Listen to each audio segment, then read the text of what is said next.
نحمده ونصلي على رسوله الكريم أما بعد أعوذ بالله من الشيطان الرجيم بسم الله الرحمن الرحيم ومن الناس من يقول آمنا بالله وباليوم الآخر وما هم بمؤمنين يخادعون الله والذين آمنوا وما يخدعون إلا أنفسهم وما يشعرون في قلوبهم مرض فزادهم الله مرضا ولهم عذاب أليم بما كانوا يكذبون وإذا قيل لهم لا تفسدوا في الأرض قالوا إنما نحن مصلحون ألا إنهم هم المفسدون ولكن لا يشعرون وإذا قيل لهم آمنوا كما آمن الناس قالوا أنؤمن كما آمن السفهاء ألا إنهم هم السفهاء ولكن لا يعلمون وإذا لقوا الذين آمنوا قالوا آمنا وإذا خلوا إلى شياطينهم قالوا إنا معكم إنما نحن مستهزئون الله يستهزئ بهم ويمدهم في طغيانهم يعمهون صدق الله العظيم۔ گزشتہ درس میں آپ حضرات کے سامنے منافق کی 4 نشانیاں اور ان آیات کا ترجمہ بیان کیا گیا تھا۔ تو آج کے درس میں بھی ان آیات کی تفسیر آپ حضرات کے سامنے بیان کی جائے گی۔ فرمایا وَمِنَ النَّاسِ مَن يَقُولُ، پہلے یہ سمجھ لیں کہ منافقین کی 4 علامات میں نے بتایا تھا کہ ایک ہوتا ہے منافق عملی منافق، جس کی 4 نشانیاں ہیں۔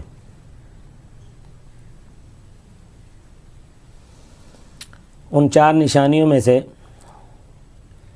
ایک منافق کی 2 قسمیں، ایک اعتقادی نفاق اور دوسرا عملی منافق۔ اعتقادی منافق تو ظاہر ہے کہ وہ پکا ٹھکا منافق ہے کہ وہ زبان سے تو اقرار کرتا ہے لیکن دل سے بالکل تسلیم نہیں کرتا۔ دوسرا ہے عملی منافق کہ جو عمل کے اعتبار سے اس میں منافقت کی علامتیں پائی جاتی ہوں۔ ان میں سے 4 علامتیں میں نے بیان کی تھیں کہ اذا حدث کذب، کہ جب بات کرتا ہے تو جھوٹ بولتا ہے، واذا وعد اخلف، واذا عاہد غدر۔ یہ وعد اخلف اور عاہد غدر یہ دونوں ایک ہی چیز ہے کہ جب وعدہ کرتا ہے تو اس کی خلاف ورزی کرتا ہے۔ تیسری نشانی واذا اؤتمن خان، کہ جب امانت اس کے پاس رکھوائی جاتی ہے تو اس میں خیانت کرتا ہے۔ اور چوتھی نشانی واذا خاصم فجر، جب کسی سے جھگڑتا ہے تو گالیاں دیتا ہے۔ یہ 4 علامتیں تو وہ تھیں جو حدیث میں بیان ہوئی تھیں۔ 2 علامتیں کچھ قرآن کریم میں بھی بیان ہوئی ہیں۔ اذا قاموا الی الصلاۃ قاموا کسالى، جب نماز کے لیے کھڑے ہوتے ہیں تو سستی کرتے ہیں۔ اور دوسری علامت جو قرآن میں بیان ہوئی ہے ولا یذکرون اللہ الا قلیلا، کہ منافق اللہ تعالیٰ کا ذکر بہت کم کرتے ہیں۔ تو یہ تقریباً کل 6 نشانیاں بنتی ہیں۔ اس کے بعد ان آیات کی تفسیر دیکھ لیتے ہیں۔ فرمایا وَمِنَ النَّاسِ مَن يَقُولُ، یہاں پر من تبعیض ہی یعنی معنی یہ ہوگا کہ اور لوگوں میں سے بعض وہ ہیں جو کہتے ہیں آمنا باللہ، ہم اللہ تعالیٰ پر ایمان لائے، وبالیوم الآخر، اور آخرت کے دن پر۔ آگے رب تعالیٰ فرماتے ہیں اگرچہ وہ اس بات کا اقرار کرتے ہیں کہ ہم اللہ پر اور آخرت کے دن پر ایمان لائے ہیں، لیکن وما ہم بمؤمنین، حالانکہ وہ ایمان لانے والے نہیں ہیں، کیونکہ وہ صرف زبانی کہتے ہیں کہ ہم مومن ہیں، دل سے انہوں نے تسلیم نہیں کیا ہے، تو اس لیے یہ مومن نہیں ہے۔ یخادعون اللہ، وہ اللہ تعالیٰ کو دھوکہ دیتے ہیں۔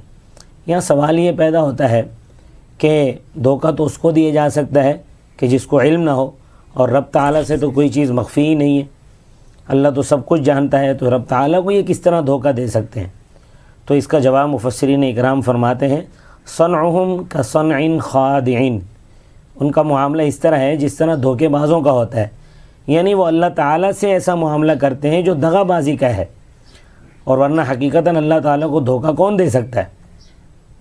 پھر آگے فرمایا والذین آمنوا، اور ایمان والوں کو دھوکہ دیتے ہیں، کیا کہہ کر؟ آمنا کہہ کر کہ ہم مومن ہیں۔ وما یخدعون الا انفسہم، اور وہ دھوکہ نہیں دیتے مگر اپنی جانوں کو، کیونکہ یہ جو دھوکہ دے رہے ہیں اس کا وبال ان کی اپنی جانوں پر ہی پڑے گا، تو یہ اپنے آپ کو دھوکہ دے رہے ہیں۔ وما یشعرون، اور وہ شعور نہیں رکھتے۔ ایک ہوتا ہے علم اور ایک ہوتا ہے شعور۔ علم تو عقل والی مخلوق کے ساتھ خاص ہے، جیسے انسان، جنات ہیں، فرشتے ہیں۔ شعور کا معنی ہے اپنے اوپر آنے والے حالات کا احساس و ادراک کرنا، جیسے کہ حیوانوں کو گرمی اور سردی کا احساس ہوتا ہے، بھوک اور پیاس حیوان محسوس کرتے ہیں۔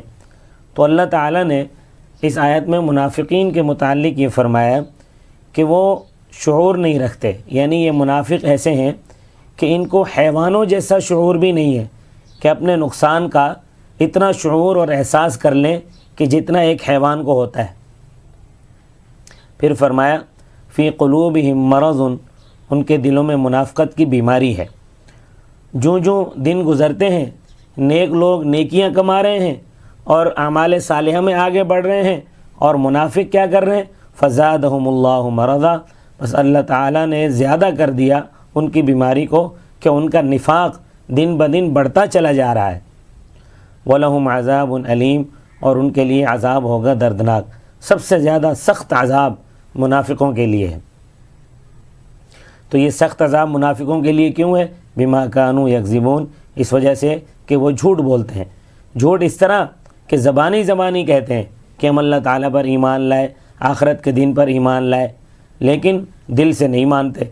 تو اس سے بڑا جھوٹ اور کیا ہوگا کہ زبان کسی اور طرف ہے اور دل کسی اور طرف ہے۔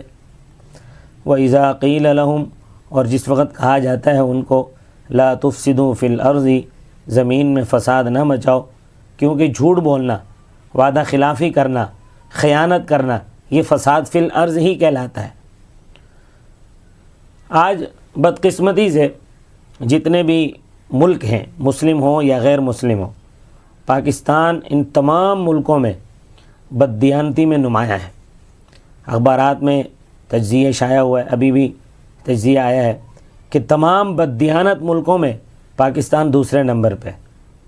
یہاں بڑے چھوٹے سب بددیانت ہیں، بڑے بددیانتی کرتے ہیں، چھوٹے بڑوں کو دیکھ کر بددیانتی کرتے ہیں، بلکہ چھوٹے تو بڑوں سے اور تیز ہو جاتے ہیں۔ اگر بڑے احتیاط کریں اور دیانتداری سے کام لیں تو چھوٹوں کو جرت نہیں ہو سکتی۔ تو یہ در حقیقت یہ فساد فی الارض ہے۔ تو جب ان سے کہا جاتا ہے کہ زمین میں فساد نہ مچاؤ تو کہتے ہیں قالو، تو کہتے ہیں انما نحن مصلحون، پکی بات ہے ہم تو اصلاح کرنے والے ہیں۔ جس طرح آج کل کے لیڈر ہیں، کرتے فساد ہیں اور نام اس کو امن کا دیتے ہیں۔ بھائی امن کے نام سے تو کچھ نہیں بنے گا، دنیا تو حقیقت کو دیکھتی ہے۔ آج دنیا فساد سے بھری پڑی ہے، اخبارات دیکھو تو 100 میں سے ایک اچھی بات ہوگی اور 99 باتیں بری ہوں گی، یعنی قتل، اغوا، ڈاکے، بدماشیاں، بدکرداریاں، فراڈ، اور وہ بھی معمولی قسم کے نہیں، اربوں خربوں کے۔ اللہ تعالیٰ کی پناہ، یہ سب کچھ اس ملک میں ہو رہا ہے جو لا الہ الا اللہ کے لیے حاصل کیا گیا تھا۔ جس مقصد کے لیے اس کو حاصل کیا گیا اگر اس کے مطابق چلتا تو آج اس ملک کا یہ حشر نہ ہوتا جو آج ہو رہا ہے، اور نہ ہی کبھی بنگال ہم سے جدا ہوتا۔ بنگال کے لوگ بڑے دیندار لوگ ہیں، پاکستانی 100 سال تک بھی اتنے دیندار نہیں ہو سکتے جتنے دیندار بنگال ہیں۔ وہ محض ہماری بددیانتیوں اور ہماری خیانتوں کو دیکھ کر ہم سے جدا ہوئے ہیں۔ پاکستان بھی ہمیں مفت میں تو نہیں ملا، اس کے پیچھے مسلمانوں کی بڑی قربانی ہے، علماء کرام کی شہادتیں ہیں۔ تحریک شہیدین 1857 کی تحریک ریشمی رومال، جنہوں نے انگریز کو ہندوستان چھوڑنے پر مجبور کیا، مگر بظاہر لوگ یہ سمجھتے ہیں کہ مسلم لیگ کی تحریک کے نتیجے میں بلا شرکت غیر پاکستان معرض وجود میں آیا۔ یہ مسلم لیگ کا کارنامہ ہے۔ البتہ یہ بات تو حقیقت ہے کہ پاکستان میں بلا شرکت غیر کئی سال مسلم لیگ کی با اختیار حکومت رہی ہے۔ ان سالوں میں اگر وہ کسی درخت کے پتے پر بھی لکھ دیتے، اسلامی قانون کے نافذ ہونے کا حکم لکھ دیتے، تو اسلامی قانون نافذ ہو جاتا، کیونکہ ان کے لیے کسی قسم کی کوئی رکاوٹ نہیں تھی، نہ ان کے سامنے کوئی سر اٹھا سکتا تھا اور نہ ہی کوئی جماعت نمایاں تھی جو ان کی مخالفت کرتی۔ مگر یہ لوگ اسلام کے لیے مخلص نہیں تھے، ان کے دل صاف نہیں تھے، سوائے چند حضرات کے کہ وہ مخلص تھے۔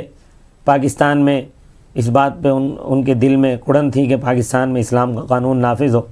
اگر تمام حضرات مخلص ہوتے تو آج یہ دن ہمیں نہ دیکھنا پڑتے۔ تو خیر، فرمایا لا تفسدوا فی الارض، زمین میں فساد نہ مچاؤ۔ قالوا انما نحن مصلحون، کہتے ہیں کہ پکی بات ہے کہ ہم تو اصلاح کرنے والے ہیں۔ اللہ تعالیٰ فرماتے ہیں الا، خبردار، انہم هم المفسدون، بے شک یہی فساد کرنے والے ہیں، ولکن لا یشعرون، لیکن ان کو شعور نہیں ہے۔ وَإِذَا قِيلَ لَهُمْ آمِنُوا، اور جس وقت کہا جاتا ہے ان کو کہ سچا ایمان لے آؤ، کما آمن الناس، جیسا کہ لوگ ایمان لے آئے ہیں، قالوا انؤمن، تو کہتے ہیں کیا ہم ایمان لائیں، کما آمن السفہاء، جیسا کہ بیوقوف ایمان لائیں۔ یہ منافق لوگ تو تھے، یہ سچے مخلص اور دیانتدار مومنوں کو بیوقوف کہتے تھے، کہتے تھے کہ یہ کوئی عقل مندی ہے کہ جس طرح وہ ان کو کہتا ہے، یعنی محمد صلی اللہ علیہ وسلم ان کو کہتے ہیں، یہ اسی طرح بغیر سوچے سمجھے کرتے چلے جاتے ہیں، گھر بار سب کچھ ان کے کہنے پر قربان کر دیا۔ اگر عقل مند ہوتے تو کوٹھیاں بناتے، دولت اکٹھی کرتے، اپنی تجارت کو بڑھاتے۔ انہوں نے تو اپنا پہلا ہی سب کچھ داؤ پر لگا دیا۔ پہلے کتنے آسودہ حال تھے، اور ایمان لانے کے بعد دیکھو ان کا کیا حال ہوا ہے۔ یہ بیوقوف ہیں، تو ہم ان بیوقوفوں جیسا ایمان لائیں۔ اللہ تعالیٰ نے فرمایا الا انہم هم السفہاء، خبردار، بے شک یہی بیوقوف ہیں، ولکن لا یعلمون، لیکن یہ جانتے نہیں ہیں۔ وَإِذَا لَقُوا الَّذِينَ آمَنُوا، اور جس وقت ایمان والوں سے ملاقات کرتے ہیں تو ان کو دھوکہ دینے کے لیے کہتے ہیں قالوا آمنا، کہتے ہیں کہ ہم بھی مومن ہیں۔ جس طرح آج کل کے ووٹ مانگنے والے ابھی آ رہے ہیں نا، ووٹ مانگنے والے منتیں سماجتیں کر رہے ہیں، ہاتھ پاؤں چومتے ہیں، پوری ہمدردی دکھاتے ہیں، ہمدردی کا اظہار کرتے ہیں، لیکن ممبر بن جانے کے بعد کبھی شکل بھی نہیں دکھاتے، پھر کہتے ہیں کہ ہم کون اور تم کون۔ یقین جانو جتنے منافق پاکستان میں ہیں شاید دنیا میں کہیں ہوں۔ وَإِذَا خَلَوْا إِلَىٰ شَيَاطِينِهِمْ، اور جب یہ اپنے لیڈروں کے پاس جاتے ہیں، یعنی اپنے سرداروں کے پاس، اپنے راجوں کے پاس، اپنے چودھریوں کے پاس، اپنے خانوں کے پاس، اپنے وڈیروں کے پاس جاتے ہیں، تو قالوا انا معکم، تو کہتے ہیں بے شک ہم تمہارے ساتھ ہیں۔ باقی تم نے سنا ہوگا کہ ہم نے مومنوں کو کہا کہ ہم بھی مومن ہیں، تو یقین جانو انما نحن مستہزئون، پکی بات یہ ہے کہ ہم تو مومنوں سے مذاق کرتے ہیں، دل لگی کرتے ہیں، ہم کہاں مومن ہیں۔ وڈیرے جب کان کھینچتے ہیں تو یہ ان کو اس طرح مطمئن کرتے ہیں۔ اور اللہ تعالیٰ فرماتے ہیں اللہ یستہزئ بہم، اللہ ان کو استہزاء کا بدلہ دے گا، ویمدہم، اور ان کو مہلت دیتا ہے، فی طغیانہم، ان کی سرکشی میں، یعمہون، وہ سرگرداں اور حیران پھرتے ہیں۔ جتنا دھوکہ دے سکتے ہیں دے لیں، جو حرام کما سکتے ہیں کھا سکتے ہیں کر لیں، رسی ڈھیلی چھوڑ دیے۔ حدیث میں آتا ہے ان اللہ تعالی لیملی ظالما حتی اذا اخذہ لم یفلتہ، بے شک اللہ تعالی ظالم کی رسی ڈھیلی چھوڑ دیتا ہے، یہاں تک کہ جب اس کو سختی سے پکڑتا ہے تو اس کو چھوڑتا نہیں ہے۔ پھر آگے منافقوں کی بدکاریوں اور بدماشیوں کا ذکر ہو رہا ہے، جو انشاءاللہ کل کے درس میں بیان ہوگا۔ اللہ تبارک و تعالی ہماری بھی خیر فرمائے، اس ملک پاکستان کی بھی خیر فرمائے، اور ہم سب کو اللہ تبارک و تعالی منافقت سے محفوظ رکھے، اور جتنے بھی منافقین ہیں، کیونکہ منافق سے بچنا بڑا مشکل ہوتا ہے۔ جو آپ کا ظاہراً دشمن ہے اس سے بچنا تو بڑا آسان ہے، کیونکہ آپ کو پتہ ہے کہ یہ میرا ظاہری دشمن ہے، لیکن جو ظاہراً دشمن نہیں ہوتا، اندرونی دشمن ہوتا ہے، اس سے بچنا بڑا مشکل ہوتا ہے۔ اللہ تبارک و تعالی ہمیں اور آپ کو منافقین کے جال سے، منافقین کی سازشوں سے محفوظ رکھے، اس ملک پاکستان کو منافقین سے محفوظ رکھے۔ وما علینا الا البلاغ۔